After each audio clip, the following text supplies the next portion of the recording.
It's the Peacez Sweetz.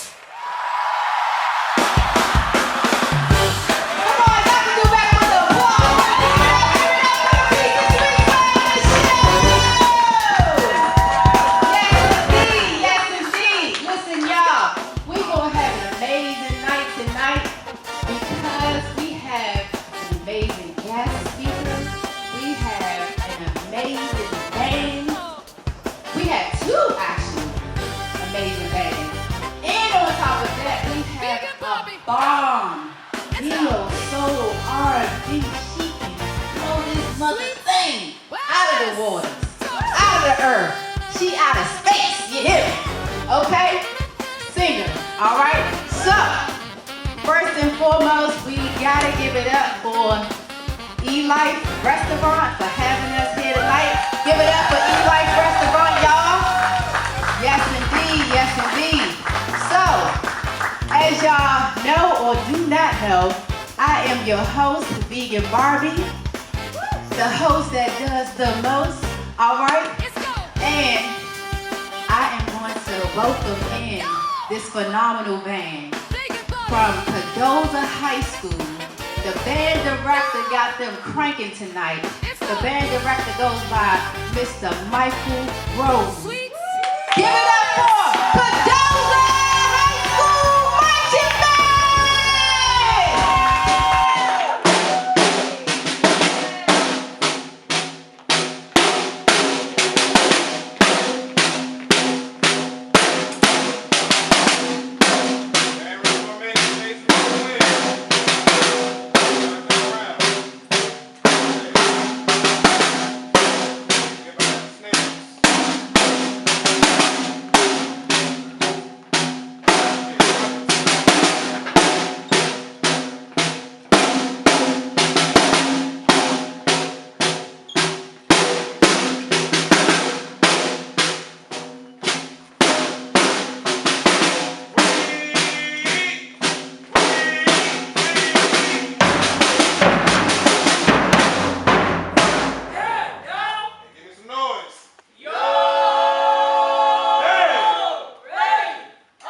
Y'all gonna love the jazz band because they gonna make us get back to that Renaissance era. They gonna make us be like, all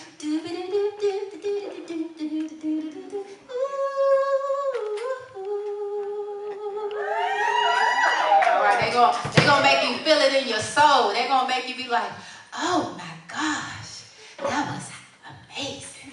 All right, they gonna play some smoothness. So give it up for Cadoza's Jazz Band.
Listen. I was not knowing what I was going to get myself involved in. When he said he was going to do something, you know, I was thinking it was going to be a little something, something. But that thing was something. Okay. They did that. Clap it up again. Oh, my goodness. Lord, y'all didn't know the drums was in that thing like he was in the go-go band. Pop, pop, pop, pop, pop. You hear me? He was in that thing. I wasn't expecting that, man, at all. And then the band director was in there playing like Stevie Wonder. Oh, my goodness. You did that, brother. You did that. Matter of fact, brother, come on up so I can get a little something from you real quick. Give it up for the band director from Cadoga High School, y'all.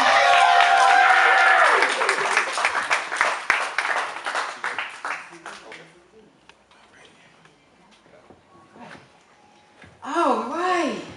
So it has been a pleasure having y'all play tonight. Thank you.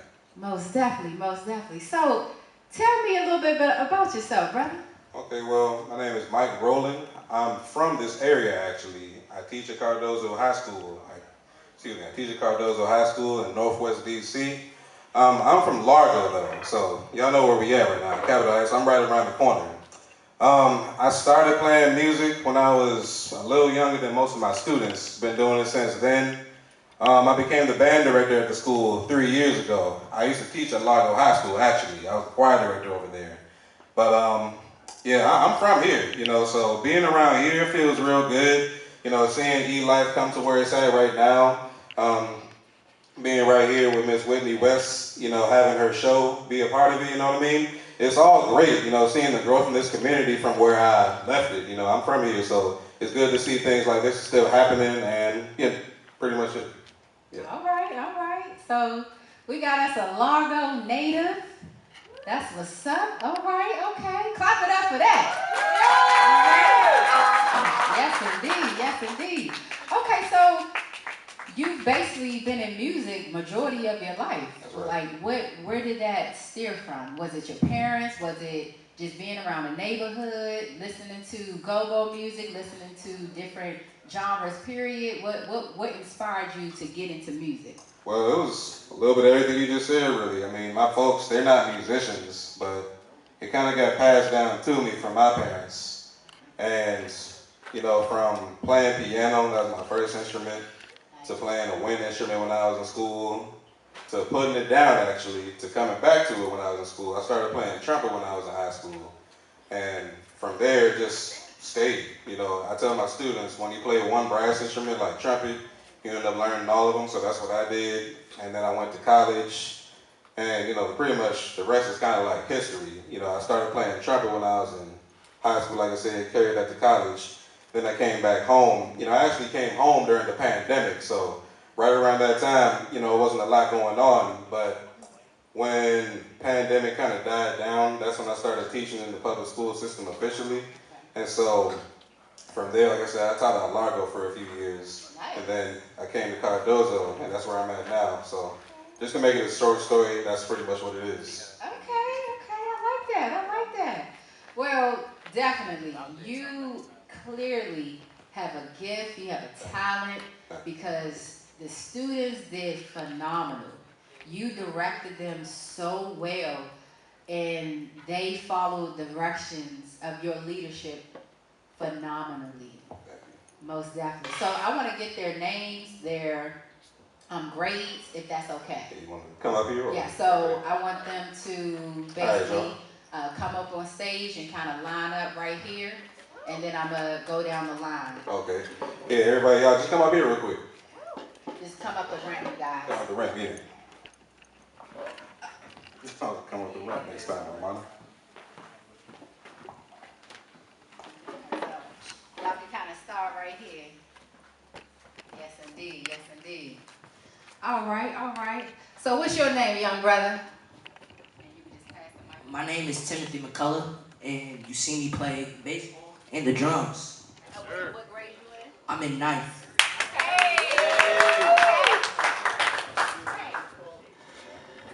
My name is Erica Dean Thompson. I play the snare drum, and I'm in 8th grade.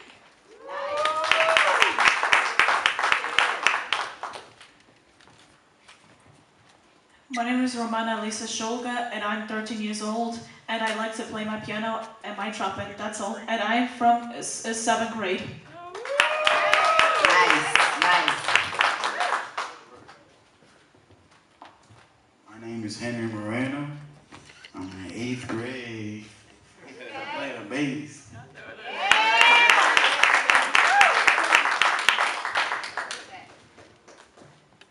My name is J.D. Johnson, and I play the tenor drum, and I am in the 11th grade. Let's go, J.D.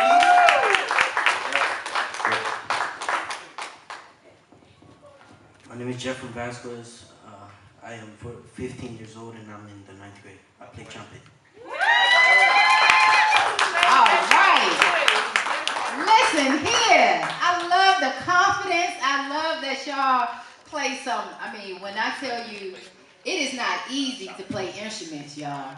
So the fact that you all, I want to say master. I don't know if that's the right word, but I feel like you guys mastered playing these particular instruments. So give it up for the Cardozo High School, Middle School,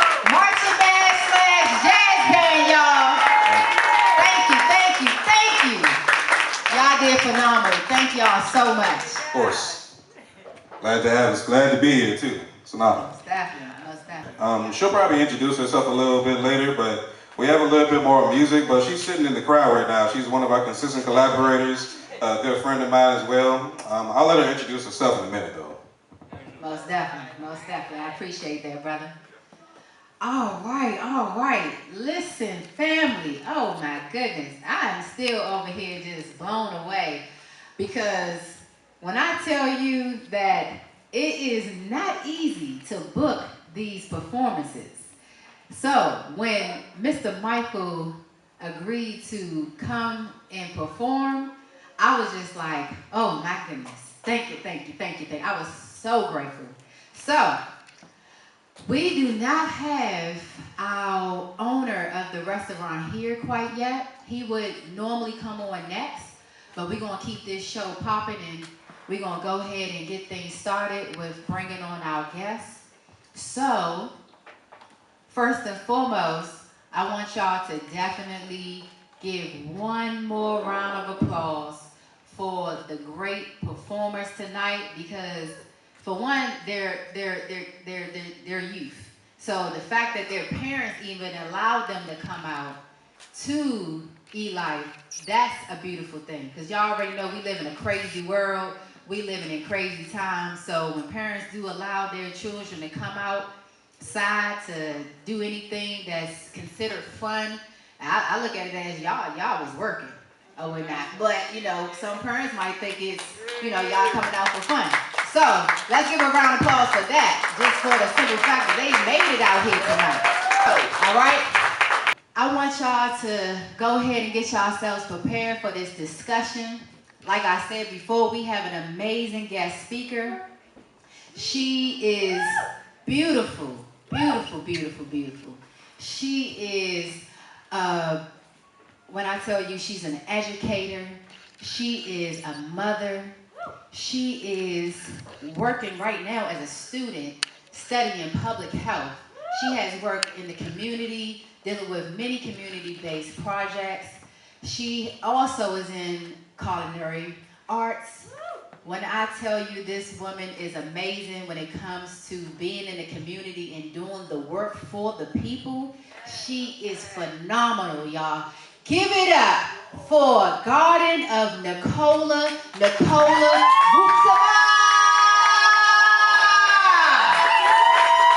Yes, indeed. Most definitely. Y'all see how beautiful she is?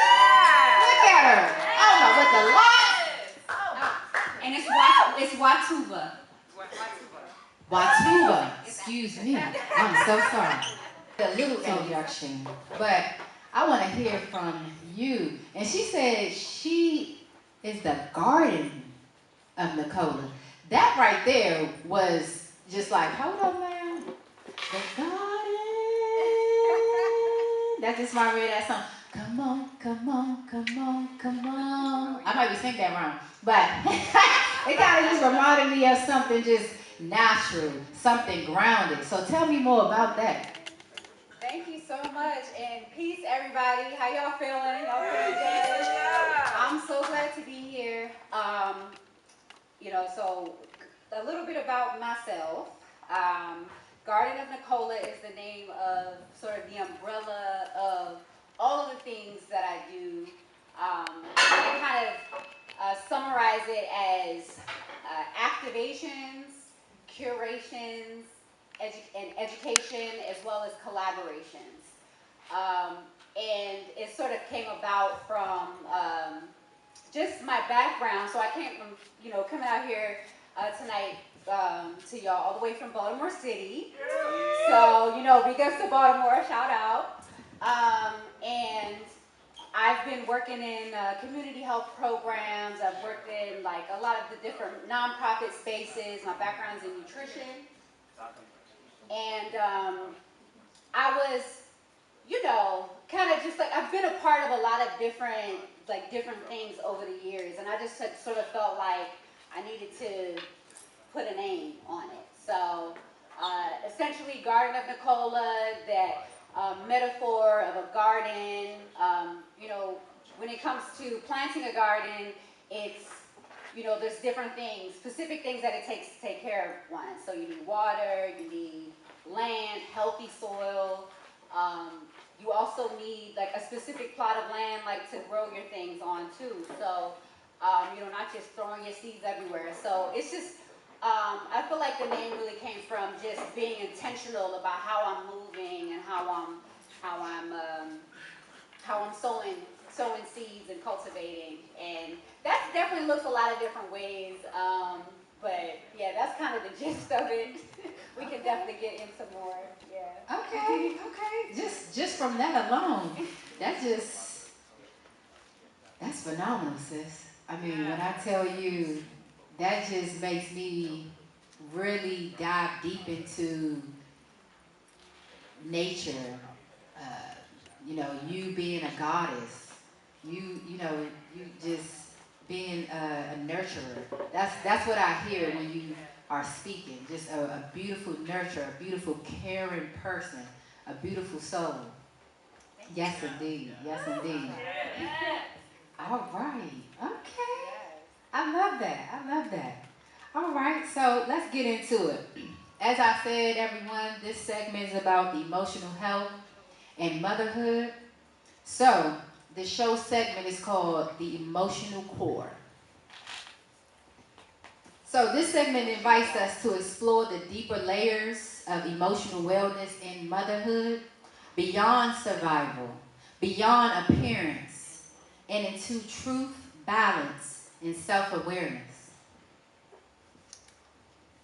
So we're going to define emotional health.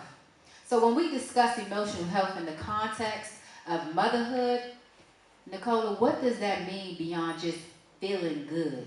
What does it look like in real everyday life? So I am a mother of one, team one and done over here. I have a wonderful, amazing 12-year-old. And, so I've been on the journey for a little while. And so I would say over time, that's changed.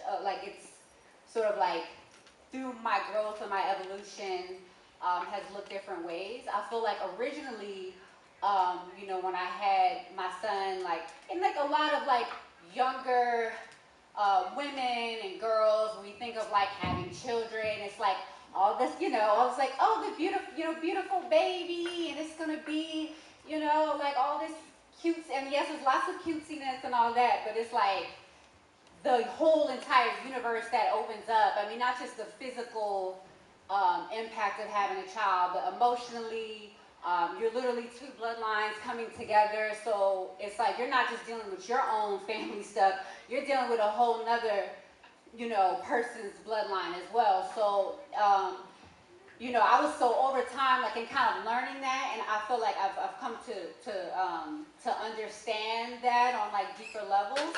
And so when I think of emotional health, a lot of it is really about regulating yourself. And so when it comes to stepping beyond just feeling good, it really 100% is so important to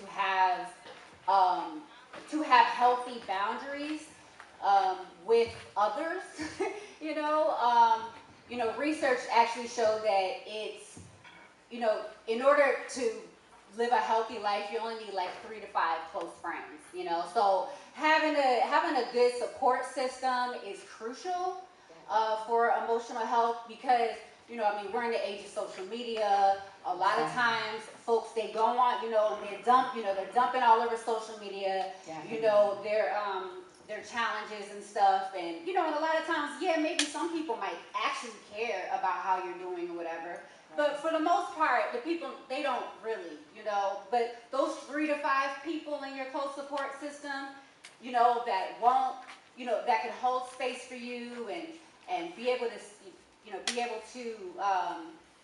talk about your struggles with, I got some of, my folks in here today, my amazing partner, Unique, I love. All right. Yeah, so just having a good support system and, having boundaries, because we live in society. We have Boundaries to, is important. yeah, we have to maintain and do the work thing, and like we have to be so methodical about all these different things. So having a support system is really crucial for emotional health. That's just one level of it, yeah. I agree. I definitely know because I'm a mother of 6. And Give it up for her. Give it up for your mother. yes, indeed.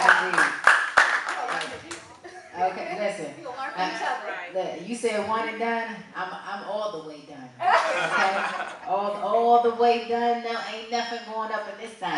Okay. Yeah. Oh, so you want to know my?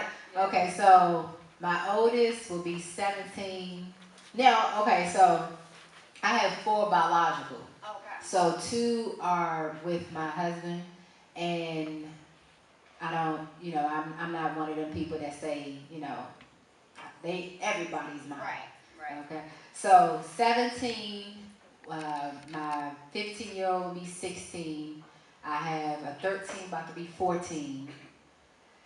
Then I have a 10-year-old that will be 11.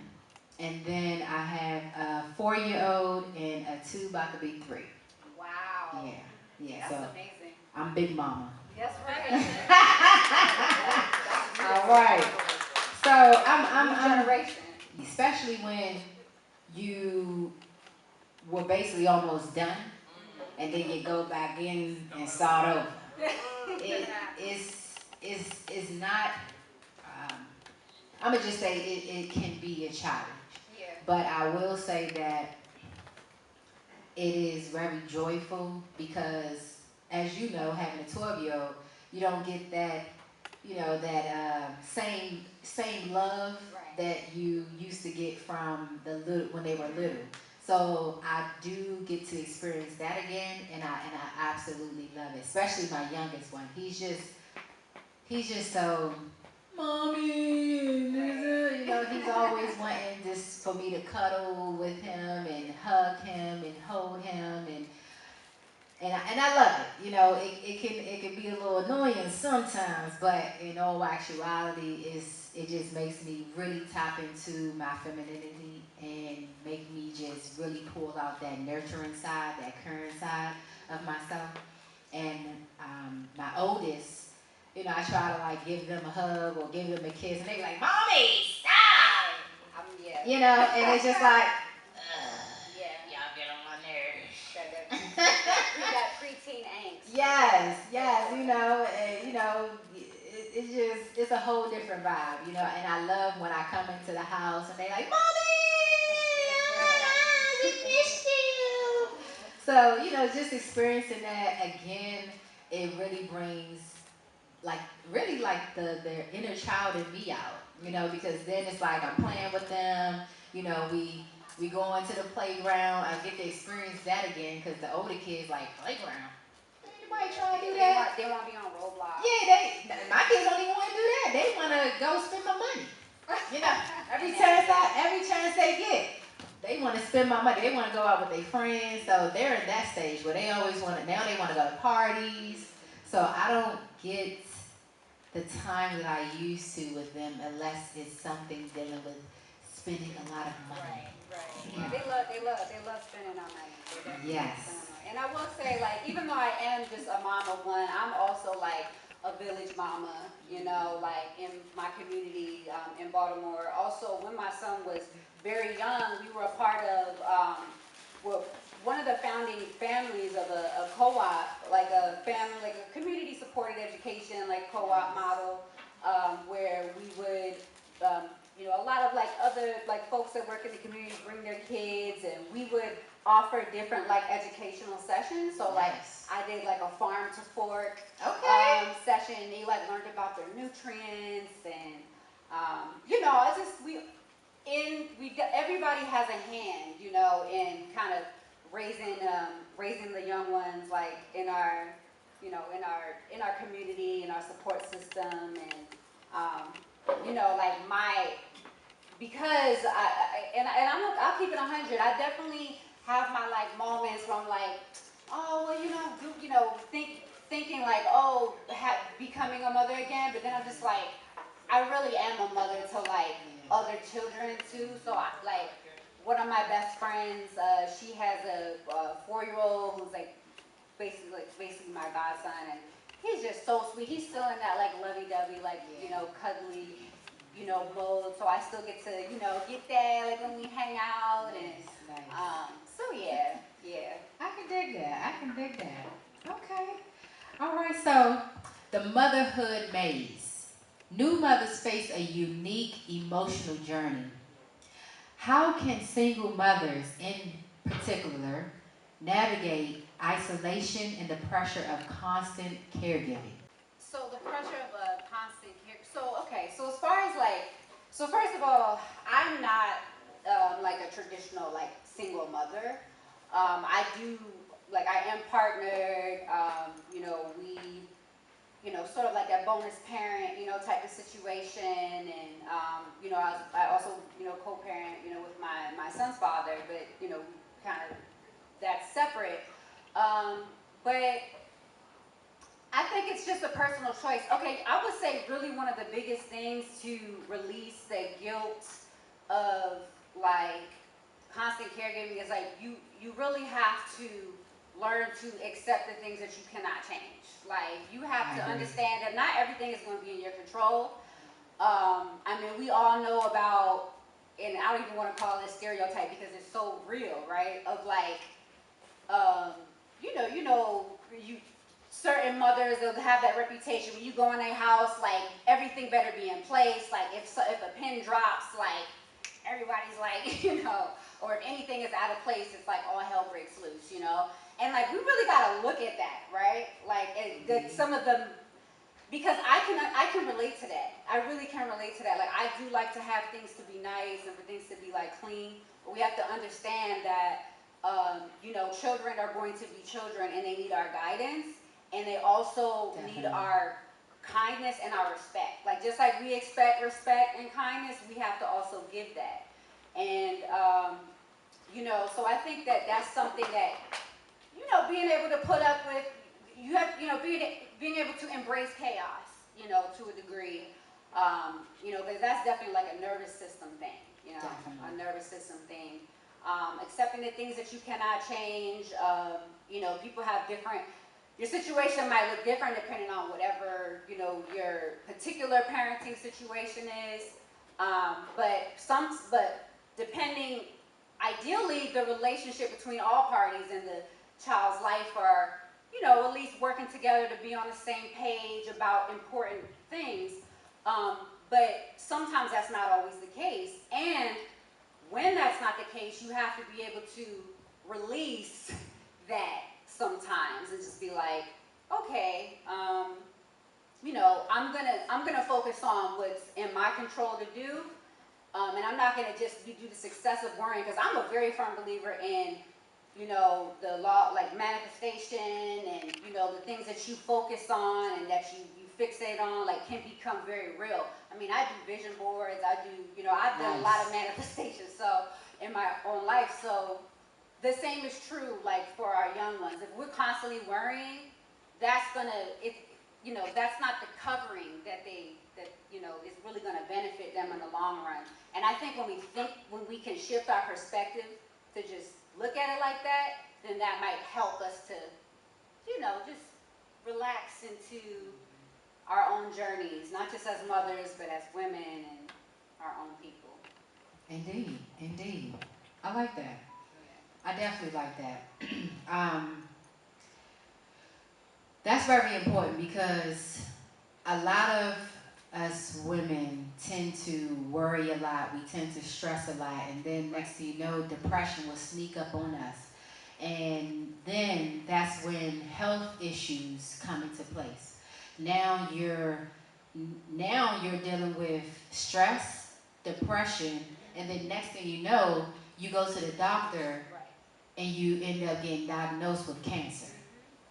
So I think that's very important to focus on what you can focus on and not focus so deeply on what you cannot control. Because in life, things are definitely inevitable, and we have to face that as a reality. Right. You know, um, I definitely, when it comes to this question, for myself, I realize that um, for one, we do get some sort of a break, right? Especially when our children go to school, when our children go hang out with another family member. It goes back into, having that village.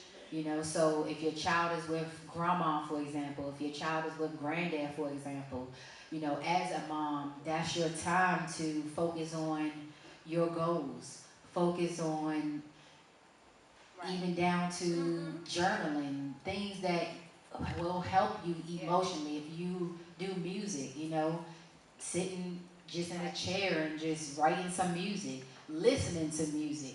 Those are some things that I feel like can definitely help with your emotional health and managing with motherhood. So definitely, I agree. Definitely, and it's a practice because it's so much easier said than done sometimes. I used to always,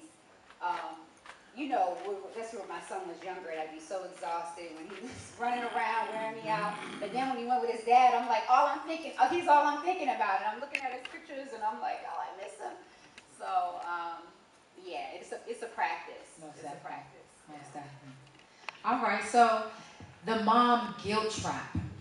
Emotional health is often challenged by the mom guilt. How can women set consistent boundaries and prioritize their own needs without feeling selfish? This is a good one. Well, I would say for that one, it is for sure you have to have your own practices, like your own personal wellness practices. Things that I find helpful, different like plant medicines, to help you relax. I am pro cannabis also. But I was particularly referring to like herbal teas, like how, herbal teas. I take tinctures, and it also connecting to the last thing that we were talking about how when we worry so much and can lead to health issues. I had to, I'm somebody that has dealt with very, very severe like cyclical migraines over some time that only started happening after I became a mom. It's definitely much more under control now because I really took the time to figure out how to relax. You gotta learn how to relax. Definitely. And it is a difference between learning how to relax before you have a child and learning how to relax after you have given birth. Given birth. It's like you're relearning your whole way of being all over again. And that could be mixed up with whatever other traumas or situations that you may be dealing with. So having some sort of a practice, I like to use different calming herbs. I'm originally from South Africa. Nice. Actually. Give it up for South Africa. Yes, Cape Town. And we have a this indigenous herb to South Africa called rooibos. And it translates to red bush. And it's basically a very healing herb. It's pretty much for everything. You could drink it for breast milk production. You could drink it for different nutrient content. And then it's also just calming. So I really like to include rooibos, as part of my, my tea practice. That helps me to stay grounded. And I always say I'm a big proponent of the emotional support beverage. Okay. What's that? It's basically like the 2 lattes I have before 12 p.m. No, I'm joking. Okay, maybe one, not 2.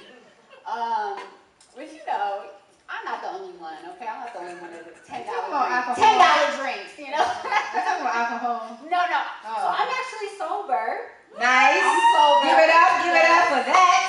Yeah, I'm sober. I don't drink. I don't drink either, y'all. Yeah. But How many years?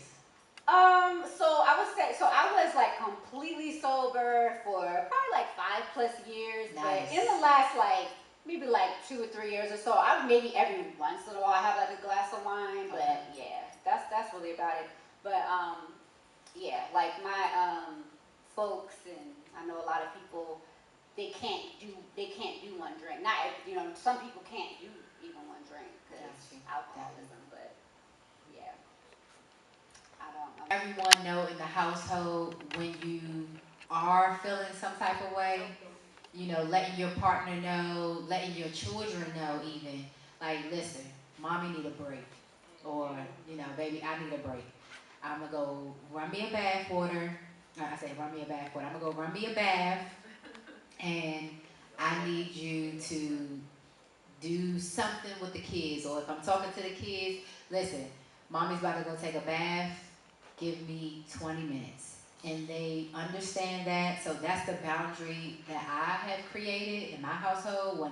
When I need to take some time to just woosah, they tend to understand that means mommy is a little overwhelmed. I need an emotional break. Give me a second. And also what I've noticed when I need an emotional break, I also like to go to the nail salon. So that is something that I create a boundary as well, to let people know, like, hey, I need to just go take some time. You know, I think it's also important to make schedules. You know, set a boundary of like, listen, everybody needs to be in the bed by 9, the older kids, 10 o'clock, the latest. And then that's when I have me time, you know, and I you know, it might look selfish to some, but that's the boundary that I have to create, because I'm doing so many things. I wear so many hats. And as a mom, we do a lot. We do a whole lot.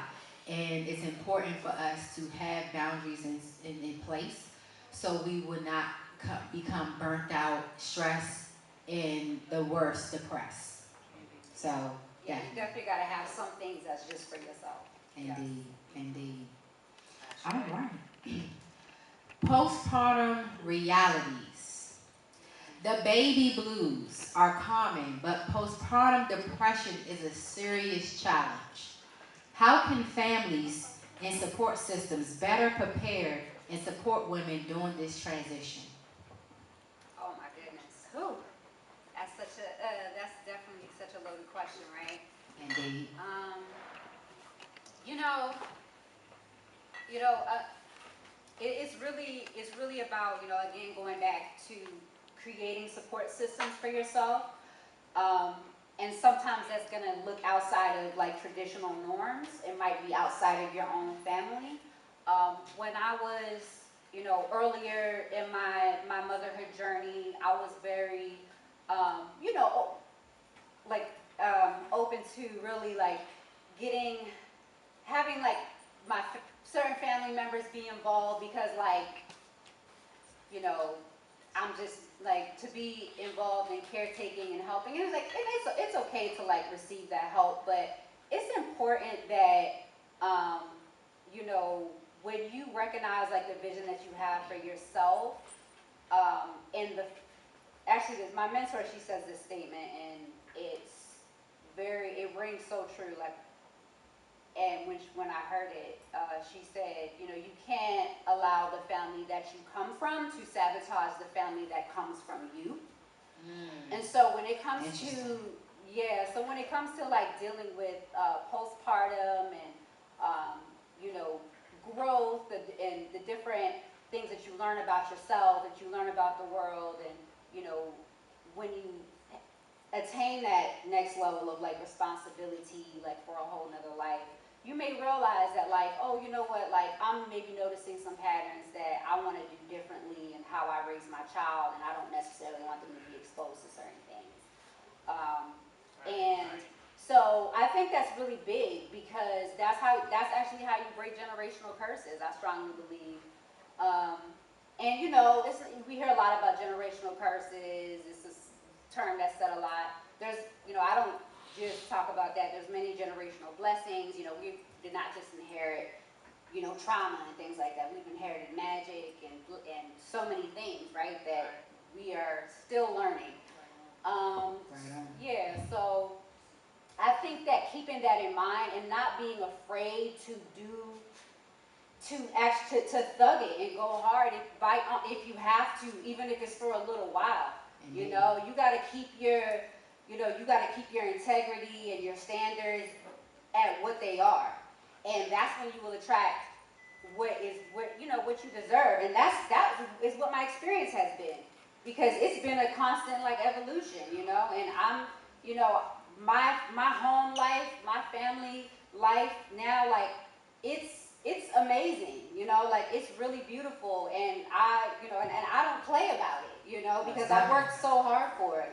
And that's my postpartum care, because they say postpartum depression can last, I think, up to like 5 years or so, or potentially, but they're saying that it could be even longer than that, because that transition into motherhood and all, like, society, all this crazy stuff happening in the world, society, it's like, child, that thing. Especially if you do not have a support system. And if you don't have a support system, then it's even harder. Like, I mean, I know stories of women who have, like, you know, but because they bit that bullet, and sometimes they may have had to be in a shelter for a little while, or they may have had to, you know what I'm saying, like, live very minimally, or just like have their entire life just be this completely rigid schedule. I have friends like that, you know, that like they are really raising their children by themselves, pretty much, you know, and it's like, you know, it's truly a lot. It's truly a lot. And so any little thing you can do, if it's like a friend, like, you know, learning how to ask for help is really important too. That's something that I have definitely struggled with at times. I'm sure many other people can relate to that too. Yeah, but when it comes to that, educating yourself is important so that you know what's going on with yourself. Because we go through so many changes biologically after we have children.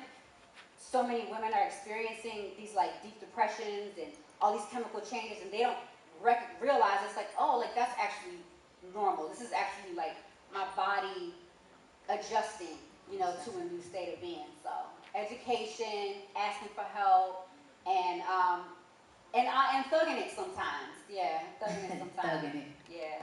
Okay. That's the best way I can put it. Okay, Tupac. We love Tupac. Shout out to Tupac in Baltimore. So, okay, so I have something in regards to that question. Now, when it comes to women, like you said, you have friends that do not have that support system as far as on a family level. So do you know any organizations that are, it doesn't matter if it's in Baltimore or if it's Maryland, all over Maryland, or just maybe even in PG County, even in DC, that helps mothers out? Do you have any resources that you can name off the top of your head? Well, I know that I know in Baltimore we have different organizations that exist to assist moms, particularly in like that have dealt with trauma, like in the hospital, called Mom Cares, but that's Baltimore City based.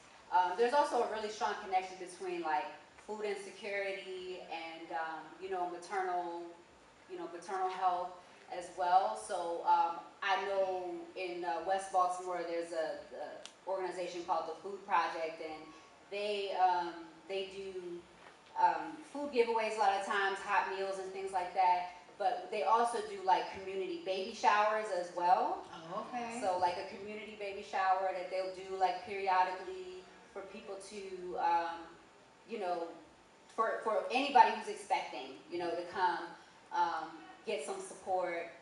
And I think that, we are in a place and time where there's a lot of distrust of programs. Because I could name like I guess federal programs, but ain't nobody really even trying to deal with the federal government, so fuck that. Like, sorry. Okay. But We are in a time where we have to build networks of mutual care within our own like interpersonal circles. So earlier in the conversation, I was mentioning how like for optimal health, having 3 to 5 close friends is like ideal. It's like it's good for like optimal health. Now again, because you know people have their capacities and things like that, but you know we have to just do the best that we can to support one another in the ways that we can, because a little bit of light work can turn into more tangible long-term results. But as far as like actual organizations that provide care to moms, I mean we know it was just Black Maternal Health Week. It was just Black Maternal Health Week. I mean, mortality rates for Black women giving birth is extremely high. There's all these like really crazy stories going on. Like we got, like low key. So, as much as we can educate ourselves and stay in touch with a supportive community, I think is our best bet. I mean, we don't know really what's gonna come down the pipe. So yeah, that would be the best. That would be my best suggestion. Okay. All right, family. So I have a couple of organizations that, especially when you are going through anything where you need emotional support, we have 988lifeline.org. You can call them up. You can go online to see their services. We also have the mental health hotline, which is a 24/7 hotline, and that number is 1-833-852-6262. And then another one is the Maryland Mental Health Care for immediate access. Their number is 240-503-6672. And then we have Diamond Behavior Health, which is a mental health crisis line, which is 844-755-5325. So those are a couple of organizations when you are definitely going through some mental health crises, emotional health crises. You can give them a call. And there's a couple of others. We have the Family Crisis Center, Inc., right in Brentwood, Maryland. You have SMD2 Community Crisis Service, right in Hyattsville, Maryland. And it's several others. Definitely, if you are in Montgomery County, you have the Montgomery County Crisis Center, which is in Rockville, Maryland. We also have in Hyattsville, Safe Journey House Crisis. And then you also have the big one, which is the DC Department of Behavioral Health, which is located in Washington, DC. They're open 24 hours. And then you have the Montgomery County Mobile Crisis, which is also open 24 hours. Oh, and I'll also add something. I would definitely say finding a good mental health therapist in general. If you have Medicaid, you do qualify for like free therapy. So the Pro Bono Warm Line, if you Google the Pro Bono Warm Line in Maryland, if you call them, you go through an intake process and they'll place you with a therapist. And yeah, I have actually utilized it, and I found an amazing therapist. So yeah, I would definitely recommend finding, sometimes it might take a little while to find a therapist that works for you. You might need to go through a few people, but in the intake, they, talk about your preferences, really the kind of support that you're looking for. And I found it to be really helpful, and I know for others too. Yeah. Nice. So family, we're gonna ask one more question, and then we're gonna take a slight break, because I know that the kitchen is about to close at 9 p.m. And after we finish up the questions, we're gonna have our next performer come on, and then we're going to be giving out our giveaways for the night. Clap it up for that. Woo! All right. And then after that, we're going to be closing out. All right. So our last question is the identity shift. Motherhood brings a powerful identity shift. How can women maintain their personal sense of self while navigating the emotional demands of caring for a child? So how do they take care of themselves while Basically maintaining their personal sense, like who they are, maintaining, that self-awareness, while navigating the emotional demands. It's a lot to care for a child. So, being able to still keep you intact, right? how can they maintain that? So I would say for me, because I definitely had to learn that. I definitely had to learn it. And I will shout out my partner, Unique, for really helping me to, step out and have a bit more, enjoy adventure, going out of town, Travel, you yes. know what I'm saying? Without the kiddos. Little things like that, even like a little weekend thing, sometimes when possible, as long as you have good childcare and everything. But I think getting away a little bit, Definitely. yeah, I think actually allowing yourself to get away, so that when you come, to have a little bit of a break, so when you come back, then you can be fully present. Being fully immersed in caretaking takes a toll. On the heart, on the mind, and all the things. So we gotta definitely take that time to recharge. So yeah, pursuing my own interests and just reminding myself of some of the perspectives that I was sharing tonight about my personal beliefs on how to approach motherhood has been helping me to create that balance. Yeah. So I have having my practices, my tea practices, my support system, allowing myself to have fun, with my son is with me. Also my son, he's in middle school now, so he's definitely in a different stage of his life now where he's more independent anyway. So Right on. naturally, I'm gonna have a bit more leeway. But yeah, whatever you can do to pour into yourself, um, music, listening to music, meditative music has been really helpful to help me reset. Even 10 minutes, 5 minutes, 2 minutes, 3 deep breaths. Somatic practices are also a really good tool, and it's this science, it's become more popular, but it's essentially connected through this really long nerve in our back called the vagus nerve. Okay. And it's this nerve, it connects our digestive system, our nervous system, and our lung health. So different practices can help to activate the vagus nerve, like humming or rocking. Okay. Or things that we naturally do anyway, and we don't realize it's actually a primordial function that helps to regulate us. So when it comes to just calming down and just remembering yourself, remembering the I am, those little things go a long way. I like to, when I answer things, I tend to try to answer it through the body, through my experience through my own vessel. And there's definitely things externally too that can help, but yeah. I love that. And I love that you mentioned pouring into yourself, because we cannot function properly when we are trying to pour from an empty cup. Absolutely. You know what I mean? And that is highly important.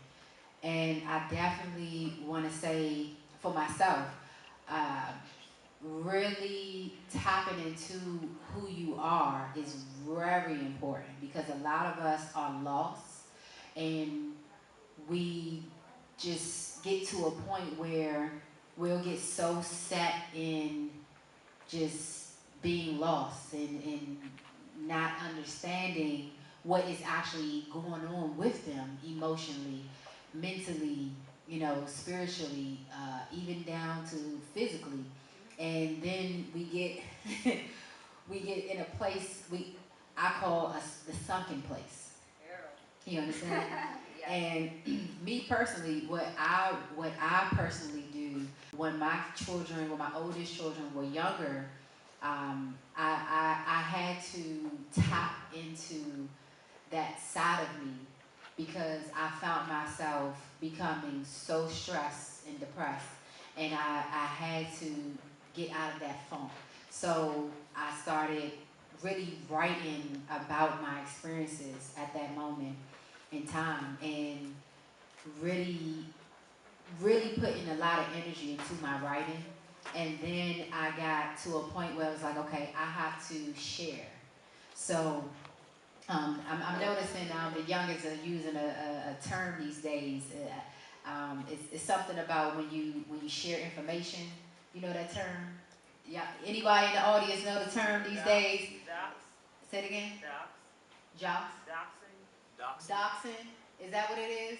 Where it's like when you have all this information, and if you keep it to yourself. Oh, wait. You know what I'm talking about? I know, right? It's like I forgot it, but I was thinking of something yeah, it's a term that people are using these days where they're like, look, I'm not going to keep this information to myself. I'm going to share it with others. Oh, yes, brother. Gatekeeping. There we go. Was that what you was going to say? Yes, gatekeeping. So I knew I could not gatekeep. So I ended up booking different venues to go perform. I performed at Busboys and Poets. I have performed at different lounges in Virginia and DC. And I had to share. And I even performed for different colleges like Howard University. I performed at University of the District of Columbia, where I graduated from. And my cousin went there. nice. And a lot of my poems, I have noticed that they have helped others because I'm not the only one that has experienced, going through some bull. You know what I mean? So, tapping into your talent is very important. Tapping into your gifts is very important. Tapping into that inner child even is important, because those are the things that can help you when you are a mother, especially a mother of multiple, to bring you back to that personal self and really allow you to just, again, woo-stop as this being, as this soul in this vessel. And I realized that was a lot of stress that I was carrying. And when I started to exercise, when I started to do yoga, when I started to dance, I ended up losing the weight, and I'm not going back. So at this point in my life, I'm no longer a fat joint, okay? So, and I want to make sure I put that disclaimer. I'm not putting no shame or anything like that on people that are overweight. It is not healthy, I'm not going to lie. I'm not going to sit up here and, I'm not going to fat shame, but me being in the field of health and wellness, it is not healthy. And I know that from experience. I literally was having so many different health issues when I was overweight, and it's just highly important for us to definitely stay in a healthy lifestyle. When I tell you, it does wonders for you mentally, emotionally, and spiritually, and of course physically. But those three main ones, you'll realize that it's like a weight has been lifted. Yes. And cleaning your colon too. Yes. Cleaning your colon. Definitely. Most of us, we carry a lot of crap. Yes. And we don't even know it. Indeed. Indeed. Yes, indeed. Yes, indeed. So, family, like I said, we're going to take a little break. Is there any questions that you all have for Nicola before we take our break?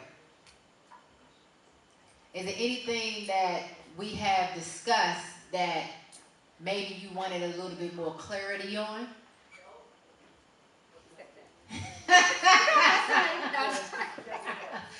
All right, family, so we're going to go ahead and take our intermission. Y'all go definitely enjoy some food. If you are thirsty, they also have amazing drinks over there. They have great desserts. They even have popcorn, because this is a show. All right? Do y'all thing, family. Do y'all thing. From eLife, and our owner has stepped into the building. Give it up for Dr. Baruch. Yes, indeed. Yes, indeed. Dr. Baruch is an amazing brother. When I first met him, I didn't know how honored I was to be standing in the presence of an amazing king. When I tell you this man has done so much for our community, he has done so much for our community. Whether it was down to giving out free food, giving out healthy options to our community, because we all know that we come from communities that love that good old fried chicken, that good old mac and cheese, and them good old collard greens. And we can't leave out the cornbread and the biscuits. All right, I love my mama biscuits, as Martin used to say. And Doc has made a way to still keep that soul food, but put a kick on it and make it healthy food. So it's not just food for the soul, it's food that's going to uplift your soul. So he has those healthy options, and they're right next door, all right? So let's get into these questions. The invisible mask. Mothers often wear an invisible mask to appear strong. How can we create space for women to express vulnerability and seek support without fear of judgment? That is a very powerful question. And it's low-key like the question of the generation. Indeed. Of the era. You know, when I hear that question, it makes me think about creativity.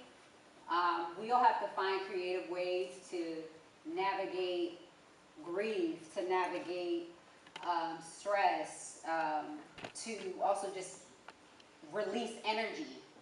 And so I think for every person that's gonna look different. But I know that for me, like about 2 years ago, I was really just wrestling with trying to figure out how to emote and how to really tell my story and release things and connect with other people in the process. And I sort of just randomly went for this grant that I saw where I had this idea to do a short film project actually on the topic of motherhood, called My Journey is the Garden, Mothering City Boys Who Grow Towards the Sun. And so I had got some seed funding to essentially bring on like 5 other moms. We did interviews. I just asked the women that were all involved in it, and you know some of them are here today too. We, you know, it was just a space for us to have conversations about like our upbringing, the different things that influenced how we perceived, you know, raising children, sharing notes, sharing ideas, uncovering cultural things as well, similarities and differences. And it also involved doing like some workshops, like some vision boarding workshops. We had a brunch, like a mother's brunch. We did like mother social as well.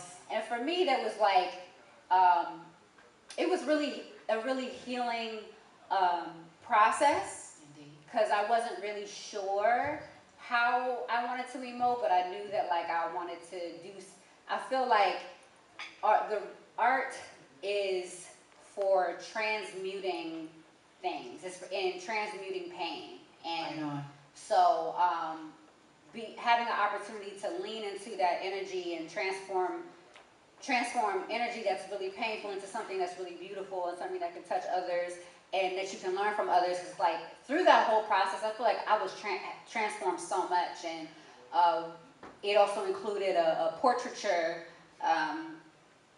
piece where like a good friend of mine from a videographer and photographer, Kirby Griffin, he did these like really dope portraits of the moms. So the moms got to keep the portraits as well. Nice. So that was my kind of creative way, and it's an ongoing process. Right. You mentioned earlier journaling. Journaling has been like my saving grace like in life. Definitely. Yeah, and I think that's something that can be used in the realm of just stress relief around caretaking and being a mom. And then the masking thing is, what's the Mary J said in the song? If you're not, how's it when she said it's okay if you're not feeling good to fake it? Somebody sing it. When you're feeling down, you should never fake it. Yeah. Oh, okay. Yes. You shouldn't fake it. And so sometimes you know how people are, like, they go off of energy and things like that. And like, and if you don't have this like kind of real upbeat energy, then they might react a certain way to you, especially if you're a beautiful woman or whatever, because we are often the ones that carry the vibe. Right. We always gotta, curate the vibe and everything like that. And I think, and sometimes that's cool, that's great, because that's part of our power, and our, we can lean into that, that's fine. But sometimes it's like, let people just be uncomfortable. Like, like I'm not, we're not always there to put a performance on, Right. And so being able to let your guard down in that, that's dancing in the mirror, dancing around the house. I'm gonna always go back to those, y'all. I'm gonna always go back to that. Indeed. Yeah. Indeed. Okay, I like all of that. I really do. Down to you creating groups for women. That is a safe space in itself. And I'm pretty sure you made it known in the beginning of that group. This is a place where you can express yourself. This is a place where it's not going to be any judgment. So those things are very important when you are having those type of groups. Right. Just to let women know, like, this is the moment, this is the space where you can just let it hang out. If you just want your, you just let it out. Just let it out. If you want to cry, if you want to scream, if you, down to you just want to take your shoes off and, hopefully your feet don't stink. But, and just be completely free. I know back in the day when my children were younger, but I created a mommy playdate group, and it was amongst, a couple of my friends, a couple of my co-workers, because, back then it was kind of hard to, get people to watch our children so we can just like go do us. So I created that group for women that didn't have much support, so we can still go have fun, but we got to bring our kids. Right. But in that space, while our kids were playing with one another, we had the time to share like what we were going through in relationships, what we were going through dating, what we were going through with our jobs, what we were going through with just family, Right. or just friends in general, and basically creating a space where we can give suggestions, give advice, and it really helped us. Yeah. It really did. It allowed us to, like, for example, when we went one day to the skating ring, our kids were skating, playing games, and then it allowed us to skate too. I'm really big into tapping into that inner child, because we as adults, we wear so many hats where we have to be the adult. Right. We have to, we have to be the person that's scheduling things. We have have to be the person that's driving this place and that place. We have to be the person that is managing the bills. We have to be the person that's doing all the cooking, doing all the cleaning. And we have to bring it back sometimes to that person that used to be the person that used to have fun. You know, because children can take us away from that. And that's not always healthy. Right. You know? And there's so much wisdom that, you know, other mothers and just other people have. Like, one thing I really took away from, like, that experience of, you know, what was originally supposed to be like this, you know, just like a film project, a art project. Like, there's so many, like, sacred conversations and things that were shared. It kind of became this thing where it was just like, oh my gosh, like, I don't even know if I want to put that in a film, you know. It was just a deepening of the relationships, like really getting to understand more about myself. And I didn't mention this before, but I actually grew up without a matriarch my whole life. I grew up in a single father household. So I didn't have my mother in my life. And so, you know, a lot of those lessons and that guidance that, you know, generally, you know, you would get from your mother or from a mother figure. My dad, he never brought anybody around either. He was very, you know, private.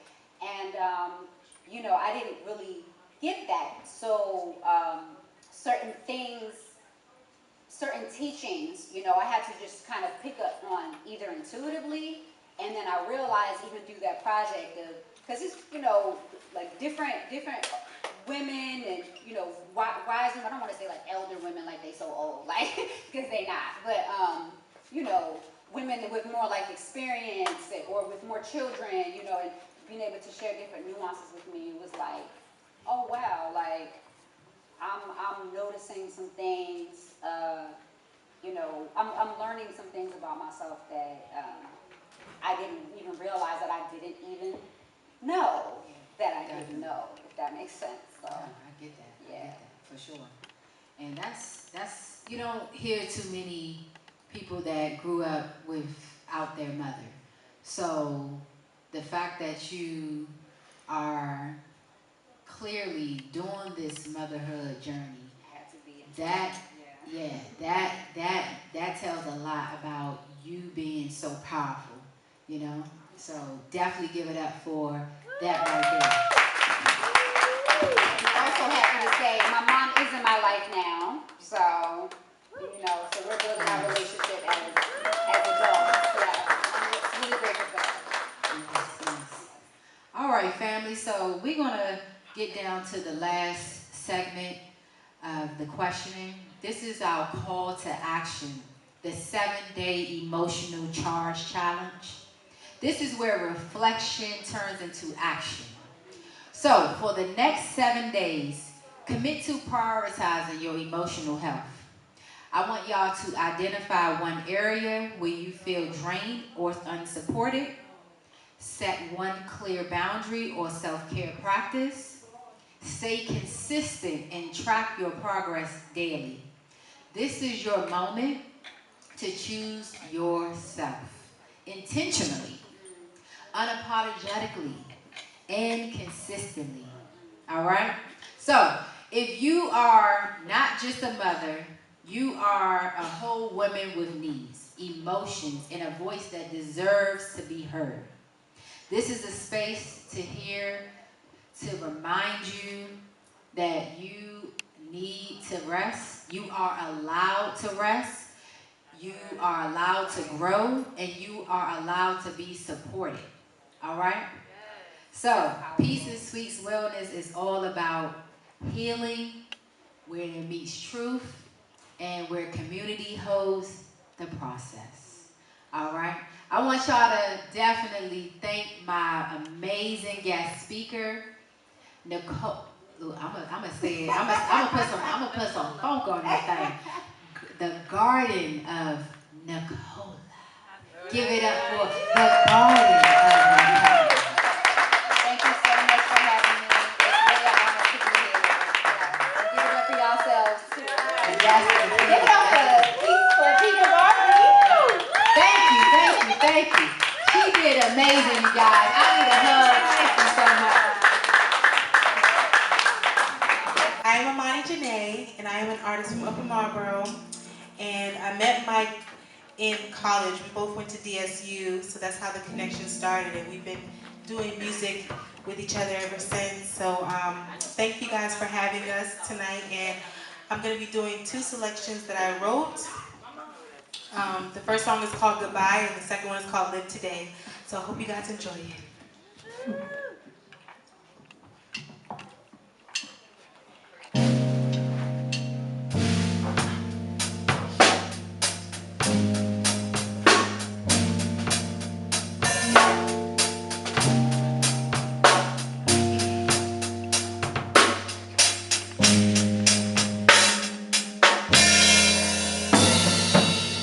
I've fallen victim to a love I thought I wanted bad.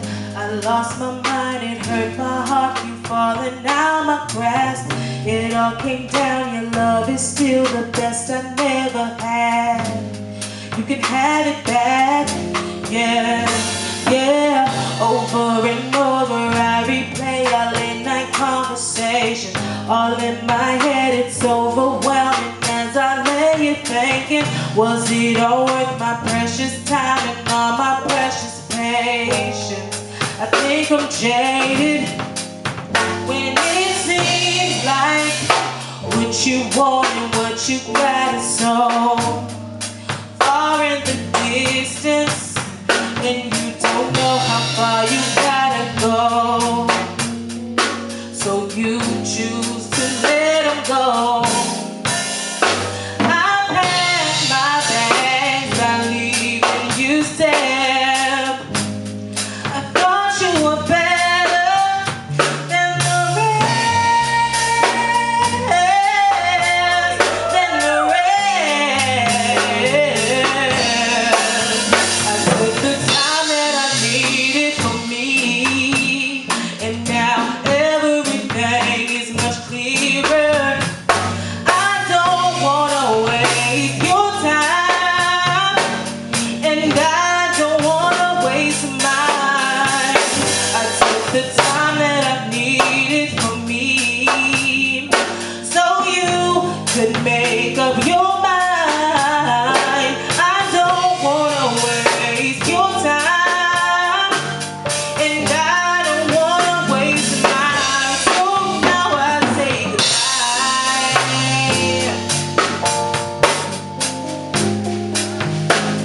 Oh yeah, oh yeah, yeah. Yeah, yeah, yeah,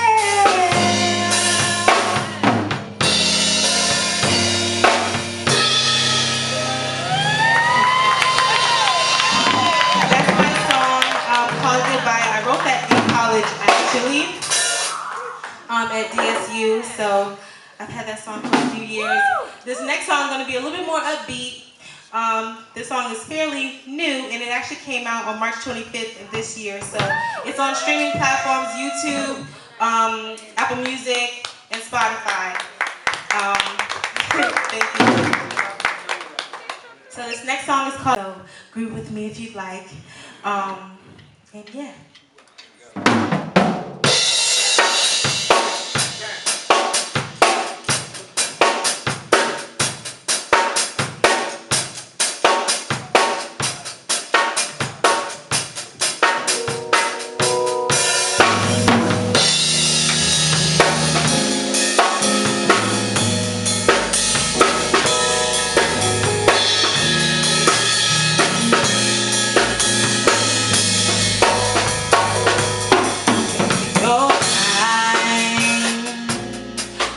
Your mind, waste no time.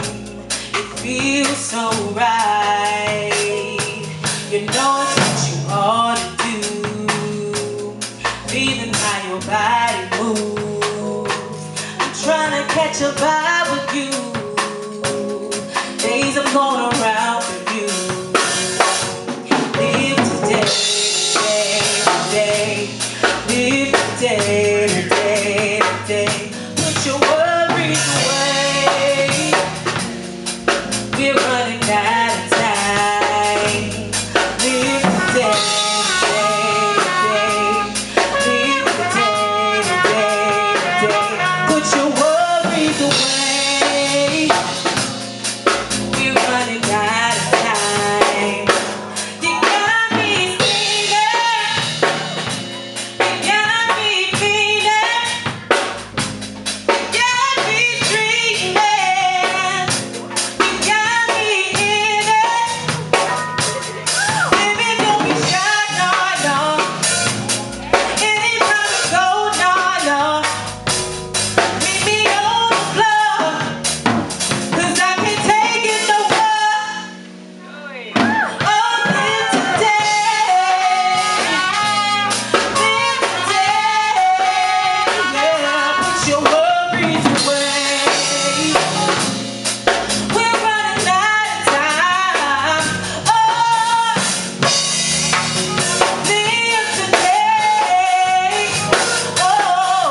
off the stage, sis. Don't get off the stage.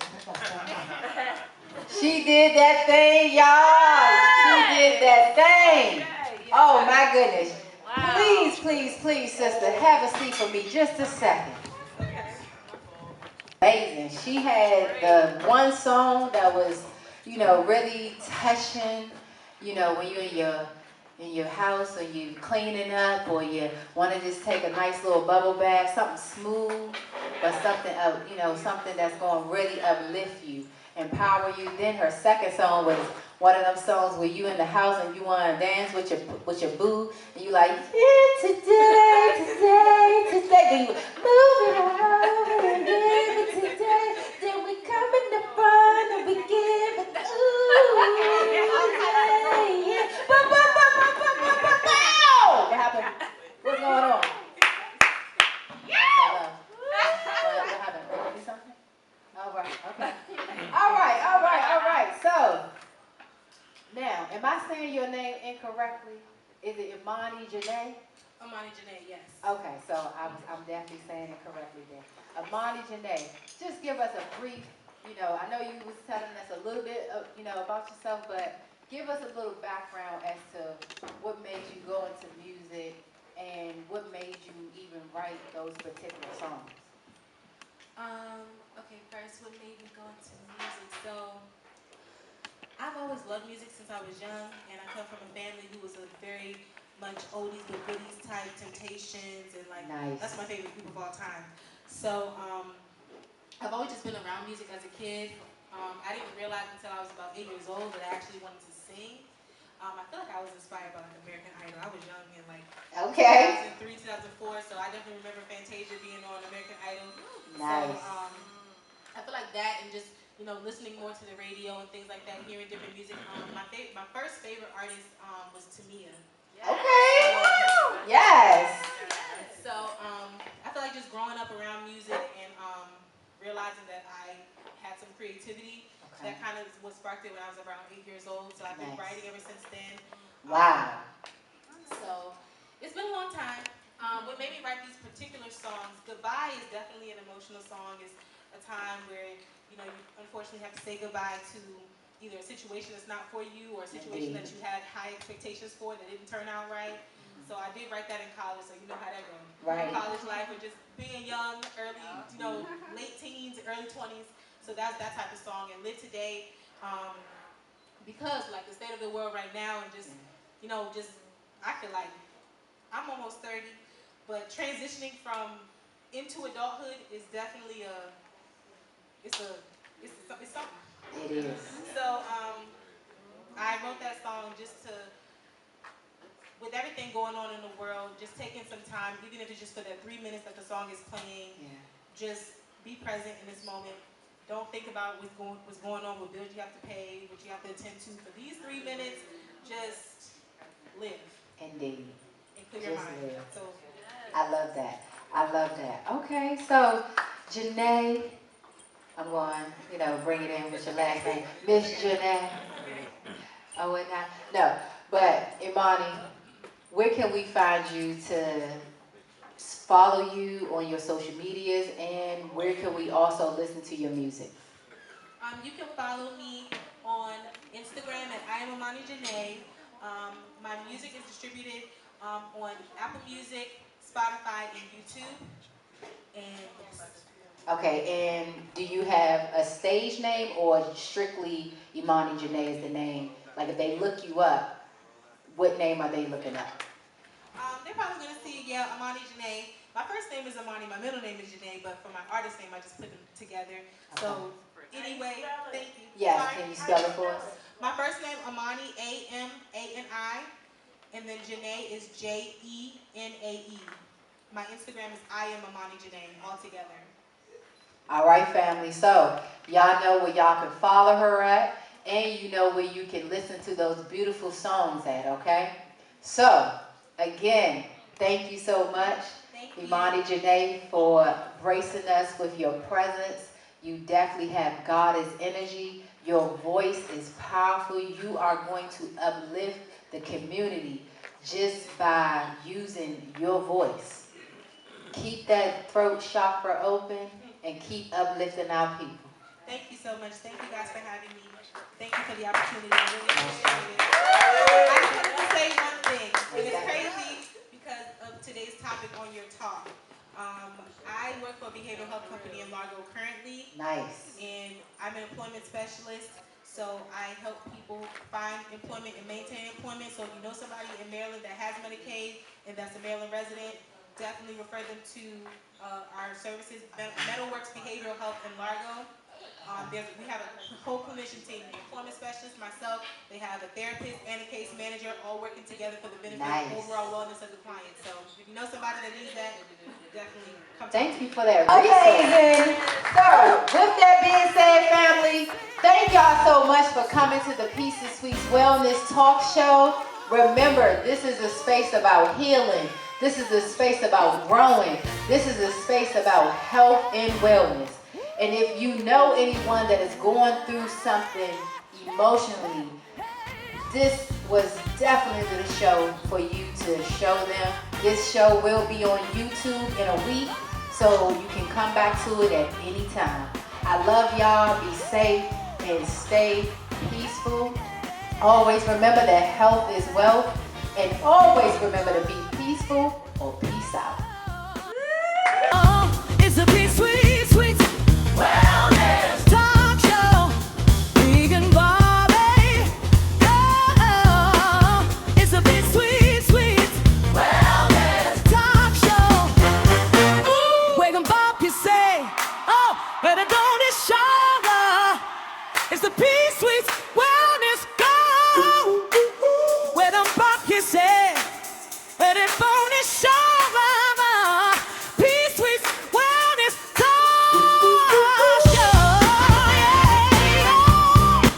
Our sponsors that have been so gracious to give to the Peacez Sweetz Wellness Talk Show are Black Root, To Be Fit, Sinfully Good, E-Life Restaurant, DJ Upset, Noel Lamar, CB, Chosen Christian Center Coaching, The Mind Mogul, SB Financial Literacy, Amir Irvin of the Regulation Lab, Cocoa Butter Chronicles, and our donors.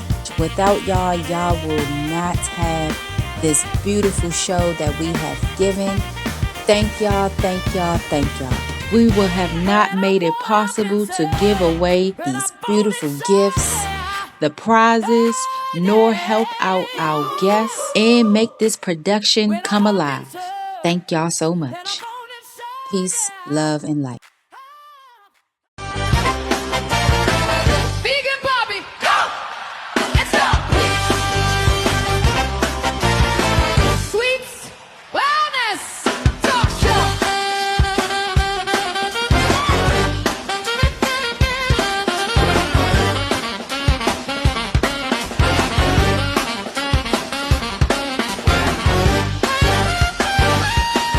Check out episode 3, Friday, May 15th at 7 p.m.